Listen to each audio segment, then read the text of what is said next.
Welcome to what I have rapidly discovered is the second to last video covering Fullmetal Alchemist Brotherhood. That episode count really sneaks up on you. This run goes all the way from when they do the Winry kidnapping play in Briggs with Scar, right up to episode 50, where the army of immortal soldiers is awakened. A lot of shit goes down, a lot of which I like, and a chunk of which I got kind of annoyed with. Let's get into it. Talking about the openings to start off Fullmetal Alchemist videos is like an old hat at this point. The warm, fuzzy blanket of liking them well enough, but only really loving opening 2, and being worried that you're somehow insulting some culturally significant 90 seconds of animation and music that will get you nuked from orbit. Does Japan have nukes? I don't think it matters. Anime fans have nukes. I know this for a fact. Oh, by the way, I think I figured out why I don't like the opening 3 song as much. Does it not sound like it's gonna break into Japanese 75% speed, bombs over Baghdad, but just never gets there? Okay, on to OP4. I thought for a second there was no thematic continuation of Edward reaching out for his mother or towards the heavens, but no, it's here. Edward starts to reach upward here, as he so often does in these openings, and not only that, he reaches towards the center of what I believe is the human transmutation circle. And what does that mean? That's right, he's reaching towards his mother. The trend continues. I'm so right. Okay, so I like the song better, but probably only for the first little bit. The first 3 guitar strings, those feel like some childhood permanent synapse forming frames and notes. After that though, when the song really gets going, it's just pretty alright. Those first notes really get me primed for some good shit, and then it just turns out to be a pretty good song, I guess. Not in love with it like opening 2, not unmoved by it like opening 3. Opening 1 probably outranks it though. There's a ton of symbology that is lost on me though, but it's definitely present, which makes me think I'm just still not getting a lot of shit, which is a running theme in this show I've discovered, which I'll bring up later. The alchemy version of the big circle is obviously insanely important, and I assume having this imagery come up again in this set of episodes of this seal or whatever it is, that's gonna end up being more important than it's been led on to be. Visually, I don't think this one's very striking. There's a lot of red and blue going on. The blue usually, I feel, represents Debais, as they're in front of the evil backgrounds and their shadows are blue, and all of the evil, bad, no good stuff in the show is usually red, being tied to Father and the Philosopher's Stones. So it's interesting that Edward is pictured in red in contrast to Alphonse's blue here. I know there is a classic anime reveal that means Edward is more tied to the bad guys than previously thought, so him being in red might make sense, but Alphonse is also tied to them in that same way, so I'm not sure. My biggest gripe with this one is that a lot of the action shots can feel hard to follow, a lot of crazy smear frames and up-close shots and lighting. I feel like it can look kind of messy. The frames I can see look really cool and great, but yeah, compared to the action from the other openings, come on. I also like the idea of capturing the whole extended cast in these shots, as that is rapidly becoming more and more of an issue, that we have loved ones around, and surprisingly a lot of them come back this season. But I also feel like these shots that actually do have more meaning this time get muddled in with these other generic anime opening ones of our main characters looking sad/determined. Overall, not a bad opening for me, not a great one either though. These were some critical episodes for the show. Let's start with Hoenheim, who continues to be the axis around the entire show seems to swing. First of all, of course, you've been waiting for this. I knew it. There are 2 guys that look exactly like this. Honestly, I'm impressed with the commenters, with how much I was speculating on that, and no one spoiled that specifically, though you guys are pretty loose-lipped with referring to some other stuff. Oh well, none of it's in the future now, so I'm still totally blind at this point. Hoenheim's backstory is one of the most interesting episodes of the show. It finally answers a ton of the questions that I had pretty neatly, honestly, and poses another giant one. All the homunculi stuff, Father, why the homunculi are actually weird demons, that's all answered, but a new, even bigger question that persists now is what the hell is Father? Like, in the first place, he's just this weird entity in a bottle to start before making himself a body, so like, what the hell is it? If it's not a homunculus at this point, it's something before that whole system came into play, what is it? Whatever it is, it's clearly devious, a trickster, as it fools the ruling class of Xerxes and is spiritually nuking the whole country, and it has the capacity to feel human emotion, and that's what all the deadly sin homunculi are, all of its negative traits splintered off, so this thing, in its entirety, is strikingly human, despite being a floating, smiling black orb. And it's also clearly very informed about how the world works, because it made the king of Xerxes sacrifice the entire country to both give itself a body, and I imagine that's where the original Philosopher's Stones came from too. Meaning that this thing knew about truth, how to access its realm, and knew the rules truth plays by, and took advantage of them, which means it operates on a knowledge level far above anyone else in the show. Now, it may seem strange to say, but this show is pretty grounded, at least in its own logic. The magic, despite being magic, is anchored soundly to a logic. Things don't just happen for no reason. There aren't strictly magical creatures or unexplained happenings just because, which means the origins of this thing has to make sense on some level. It has to be something or someone that works within the rules of the world. With all that being said, I have no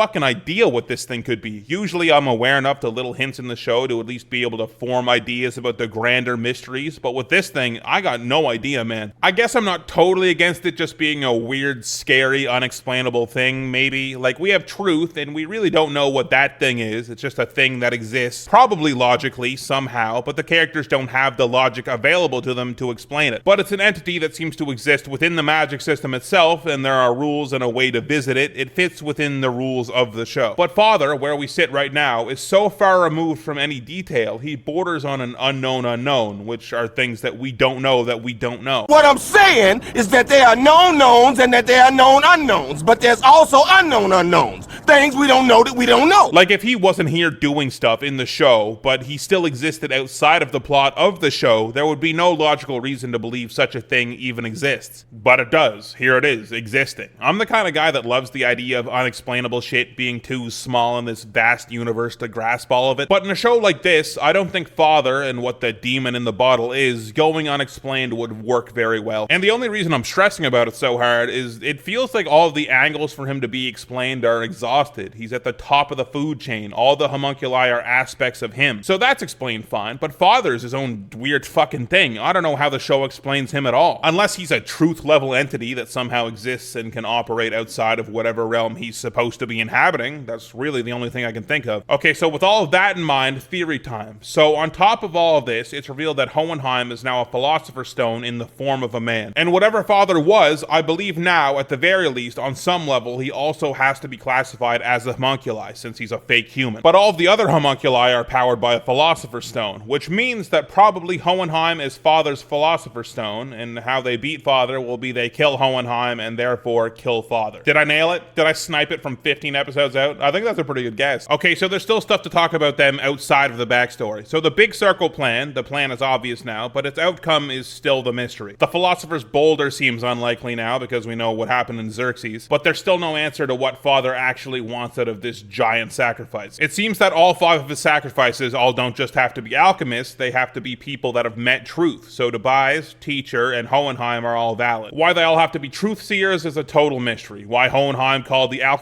drawing a reverse transmutation circle is still a mystery. Why did clearly Envy go and mess up Edward's reputation in that mining town? That's a mystery. Why did Kimberly have to draw a seal of blood or whatever at Briggs? Does that have to be done at every major site along the circle? A mystery. And I may be showing my hand here as incredibly dense and just straight up missing something, or I may have done that already. But is what the Promised Day actually is still a mystery? Like, am I crazy? Did they just start talking about it like they all know exactly what it is and when it is without informing me? Like, okay, I can put together it's gonna be the day when Father executes his plan, but do we know why Edward knows it's this day specifically? I guess Hoenheim tells Edward about a solar eclipse, and that's important, but they start talking about a day of reckoning before that reveal. I feel kinda lost on this, and I'm not sure if it's because I missed it somehow, or because of the way the show likes to tell its story that I actually have a decently sized gripe with that I'll mention later. There's still a lot going on, so much that I'm sort of worried the show is running out of time to execute it all. 15 episodes left, and while that is not a short amount of time, there is a lot to answer and tie up. But I keep hearing over and over, everything will be explained and everything is done very well, and this show has impressed me before, so I hold out hope it will again. So if Father is basically a clone of Hoenheim, and the sins are the quotation children of Father, does that make the homunculi and Edward and Alphonse cousins? No, because Father is basically a clone, so it would make them half-siblings?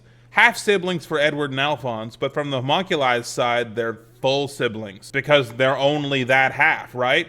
Let's split the difference. We'll call them 3/4 siblings. So the Hoenheim backstory and the connection to Father are obviously great revelations from this chunk of episodes, but that's a surprisingly small amount of what actually goes on in this run. As we learn more about what the show first decided to call the Day of Reckoning, but quickly changed its mind to call the Promised Day. Tobias and Hoenheim finally come across each other, and the show actually does a really good, subtle job of making sure to show the different peoples of Amestris. It does this because the stakes of sacrificing the entire country, for whatever reason it ends up being, needs to be grounded in feeling like it is a country or it doesn't work. We see Central and Briggs, of course, but we also visit smaller towns. We go back to Lior. The show highlights that there are just average people living average lives that are just about to be caught up in all of this. And that helps the struggle feel effective. These guys aren't just fighting for faceless nobodies, they're fighting for these people. The people rebuilding towns or living in slums. I think that's a very important element that the show nails. If we just laser focused on the few groups acting in a vacuum around one another, the conflict could feel smaller than it actually should be. The stakes are the entire country's population, and it's good that the show shows us that population. And not only that, the actual main team continues to balloon outward to show that all these different peoples have to take a stand against Father. It was just a small splinter group of the military before, but now we also have chimeras and a homunculus on our side, a former Ishvalan enemy, another weird being that is tied to this more than we still probably know. Everything is coming together to show the wide-reaching stakes that the show has to execute on. I said just a second ago that I'm sort of worried the show is running out of time, and there are elements that ease those worries and also elements that exacerbate them. Like when Mei Chang was gonna leave, I literally thought that was gonna be it for her. When you think about it, she doesn't really have a lot going on in the story that isn't covered by other characters, and we have a load of characters that have joined in and still our main cast that needs a ton of stuff paid off. Her just walking home seemed like it would make sense to me, but nah, she comes back. There are moments scattered throughout that I think do make a lot of sense in the way of pacing though, and I thought the Mei Chang thing was gonna be one of them. For example, starting to knock off all of the homunculi makes sense right now. The only two acting homunculi now are Pride and Wrath whenever he comes back from the train bombing, because there's no way he's dead, right? And Greed too, he's a good guy now. And I think all the homunculi have been taken out with an appropriate level of seriousness, though maybe Envy's was a bit rushed. Regardless, those kind of moments fill me with hope that this show can indeed pull off all this crazy stuff that needs to be resolved. But then there are other character moments that bother me. Scar really jumps out at me in these episodes as someone who was really fallen off of a cliff. Someone who was once an extremely motivated and violent antagonist is now totally on our side due to largely convenience and a few lines from one other Ishvalan in Winry's mindset. Before Winry starts treating him, he's still resigned to this mindset there is nothing anyone can do to right this cycle of violence. No words can fix the actions, so he accepts his part in it. The Winry thing, which I think should be the larger of the two factors, is even kind of glossed over. Winry continues to do her parents' work and help Scar when he's injured, and I like that a lot for her, deciding that she will do good despite the evil that was done to her, acting on Edward's words that her hands were meant to give life, not take it, which gives Scar a moment of pause, clearly taken aback at someone whose parents he's killed willingly helping him. But what's treated as the real moment, at least it's the moment that gets a flashback at a Scar, is when he talks to Miles, a guy who shares his features, yes, but certainly not his struggles or backstory, and he tells him that he wants to change a mistress for the better, not destroy it, and this moment seems to mind meld Scar into having an entirely different outlook. And listen, I'm not saying that those two moments couldn't have a big effect on someone, especially the Winry thing, but Scar being cooperative and working alongside of us still feels so sudden. And I know that in the grand scheme of him being on the good guy's side, he is still technically working to depose the government, so his goals haven't really changed all that much, but Scar losing all hostility to the country's people and its military subordinates after those short moments still feels incredibly rushed to me. And Scar was one of my favorite elements of the show. Every scene he was in demanded that he be in the spotlight, but now with this new character revelation, he can sort of fall into the background. He's far less interesting, and that's a real shame. And that kind of thing really worries me. I hope the show can take more care with its other characters and their big moments moving forward. The other characters, though, in this chunk of episodes, I find it's a lot more of the same, and that's not necessarily a terrible thing. I just don't think Edward and Alphonse are really getting anywhere character-wise. And maybe that's just their lot in their show. Edward and Alphonse have already both grown over the course of the series. Edward, I think, has calmed some and become more accepting, and Alphonse has become more confident and assertive, but with how big and important the actual plot is now, I think they may just be in their final character forms already. And that may end up being utterly naive to say, I don't know, but I just don't see the show really asking new things of them very often. The big one that's left over is Edward learning to see things from Hohenheim's side, and obviously learning about why exactly he left, and that'll be a big hurdle for him. Edward saw Hohenheim as this giant, unfeeling man that abandoned him and his brother and his mother, and now Edward is faced with the reality that it seems like Hohenheim is quite the opposite. And I'm glad he seems a bit angry and confused over this, and a bit confused at why he's angry. Alphonse, I'm remiss to say, once again, feels pretty static. He's suffering, he's going through this soul tug-of-war thing, and I still like him a lot as a character, but I was hoping by this point of the series I would see him as more than Edward's brother in the big suit of armor. He still pushes the ideas that he's always been pushing, that being human, truly human, is more than just looking human. It's about how you act and feel in your heart and mind, and those are all very admirable beliefs to hold and bestow onto others, but he's had this mindset for the entire show, and he's been saying these things for the entire show, and he's only faltered here and there. I just wish there was more to him. By the way, whose suit of armor is this anyway? I always assumed it was Hoenheim since it was in the basement, but now seeing Al and Hoenheim standing next to each other, there's no way that's the case. Did the early show actually depict Hoenheim as broader or bigger, or am I crazy? Maybe it was because we were seeing him through Edward's mind, or I'm crazy. Winry really tries to push Tobias to change, which I really appreciate, which may in fact be a change I hadn't really caught on to that did take place. Oh wait, now hold on, let me think. Oh, I did notice, by the way, after the time skip, the height change for Edward. He's got taller. I caught it. You can't trick me. At one point, Winry tells Ed and Al to stop trying to take on all the burden of everything on all alone. And they really have. Early in the show, Edward seemed annoyed when he was saddled with anyone other than his brother, even if they were friendly. But now, Edward's taken on a full team of misfits, accepted help from people who were his enemies, accepted help from homunculi. He isn't taking the entire burden anymore. He is leaning on people and trusting them to help him, which is nice. Let's get into my biggest issue with how this show operates. I don't think the way it does this is bad in a vacuum or once in a while at all, but I think it does it too much. So many times in this show, a scene plays out, and it could really be any scene, one centering around dialogue or action or anything, and as the scene plays out, it's revealed that behind the scenes, there's actually been a plan put into motion that solves the dicey situation, and in fact, the characters were always in little to no danger at all. Like I said, not bad once in a while, but a lot of the conflict in these episodes is solved this way, especially in the latter half. I was clearly already aware of the show doing it, as when the whole Scar kidnaps Winry thing played out, I was very aware that that was all just theater. And you could easily and correctly argue that you could easily infer that from how the prior scene with Scar and Winry was going, that this wouldn't make any sense to result from that. You're right, but it happens again with Jumping Envy, and again with bombing Bradley, and it happens again with Mustang attacking the Capitol plot, and again with the Mustang attacking the Capitol plot, and again with the Mustang attacking the Capitol plot. And I know all of the Mustang instances are all set up with the clever message dropping scenes where everyone knows Salim is a homunculus, so they're obviously privy to at least some of what Mustang is planning, and that's just off screen, but it happens over and over, and it can just become a bit too predictable. It really is a shame that the Mustang and Hawkeye plot, which I really was enjoying with all the code talk and covert messaging, all that added up to a series of events that just sort of got tired. And it happens again in the Pride fight. It almost becomes so ubiquitous in scenes of conflict in this run of episodes, it was shocking when Edward lost to Kimberly and got horribly gored. I was like, fuck yeah, Edward's dying, yes! And I realized, even while I was watching it, this actually solves one of my biggest complaining points with anime action. I whine about how anime has all these moments of internal dialogue and slow motion, and because of all of these scenes playing out in rapid fashion, because of the more and more obvious twist reveals of there being an unshown strategy, there's no need for all of that. The scenes can play out, and then you can think back to how it may have been subtly set up beforehand, or the characters can explain to you how the plan was come up with after the fact, leaving the action and the moments of adrenaline in the show to just do their thing. And that line of thinking, I think, is absolutely correct once in a while. If you do anything too much, it becomes stale, and yeah, how scenes play out have become a little too formulaic. It can be really effective in a narrative when you look back on a scene in a new light because of new information you've been given. Like Trisha saying she would die before Hohenheim rings a lot difference once you know that she knew that Hohenheim was immortal. But when it's in every episode and just random action scenes, it can almost feel like the show is being told out of order just for the sake of it. It's really great when real impromptu fight scenes do play out, like Edward versus those Chimera guys he ends up befriending, or Edward versus those Chimera guys he ends up befriending. One of Edward's best character traits is that he's very intelligent and he can think on his feet, so when he's actually caught in a jam and has to think to use dynamite to make some toxic gas, that's awesome. It makes the show feel dynamic. And I gotta give it to the show, the moments where the alchemists use their power to change the state or composition of things do really always make me ask why it isn't done more, just naturally, and I think anyone would ask that, but when the action scenes are playing out, I'm never really asking that as they're happening. The show does a really good job of making the battle scenes seem like all of the available resources are being used, and luckily my point from the OP3 video was proven correct. I think that may have just been a dicey chunk of episodes action-wise. The action present in these episodes is back to looking pretty great. The little Greed and Brad fight scene was cool, and that really highlights just how emotional the homunculi really are. They are two basically unkillable beings fighting each other just because one is pissed. It's irrational and human, despite Greed being inhuman. Pride, the homunculi who seems most monstrous out of all of them, when he's trapped with Al with nothing to do, tells Al that he actually found Brad's wife to be nice, and that he found his time with her to be pleasant. He finds the emotional range and warmness of humans to be interesting. Not interesting enough to care majorly, but still, it's a little wrinkle that adds a little bit of depth to him. He's still banging Morse code or something onto Alphonse's head, so it's not like Pride is gonna switch sides or something. But all of these definitely human traits tied to the homunculi really highlights the fact that Father is so inhuman now, but he wasn't back when he was a weird floating orb. I think I even said he lacked lacks the emotions of the other homunculi in a prior video, so that's pretty funny. Despite gaining human form, he has made himself more inhuman than ever. More explanation of the transhumanism theme that largely centers around Alphonse. Let's see here, who else?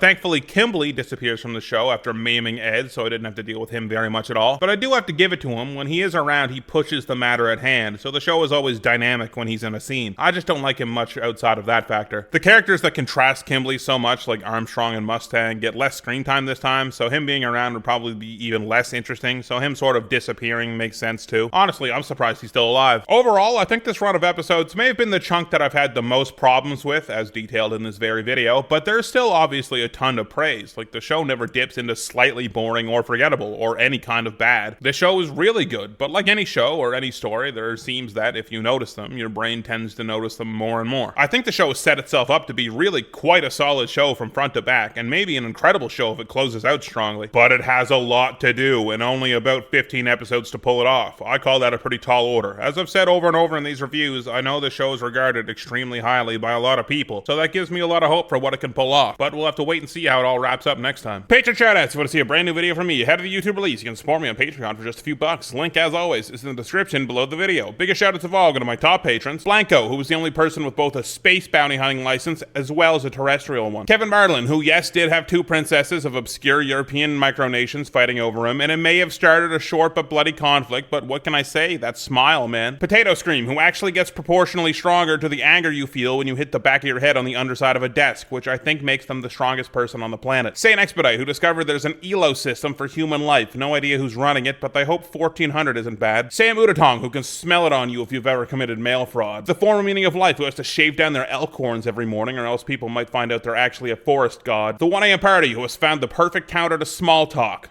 big talk. Trendkill, who much like popcorn explodes into a weird misshapen monster form if they get too hot. And Whitrow, who went into an interview for a modeling job and all the other applicants just left when they walked in the door. And of course my other fuck you money patrons: A Flock of Pancakes, A2AX Phoenix, Anthony Collins, Insomnite, Midnight Balsams, and Tater of Tots. And my god overanalyzers: Two Boots Are Beat, Ang, Blade Dancer, Buniverse, Cosmic Newbie, Danny Stevens, Dr. Xerox, Dominic Saint, Evan on Emma, Jackson, Jeremy Rubenstein, John Warhammer, Kirill Magnus, Mac, Marshall Rather, Matthew Lang, Michael Fellon, Mitchell Gobrecht, Nick, Nicholas Abbott, Peter Bandera, Peter Bayron, Philip Gindra, Pogger White, Rocket Mist, Ryan Maxwell, Scoobert, Shane Antonacci, Smarty Marty, Princess Useless Backwards, Super Snipper, That Blind Ginger, and some sort of bear face, I don't know. Next up, I don't know, that Dan to Dan opening kind of goes hard for like 10 seconds.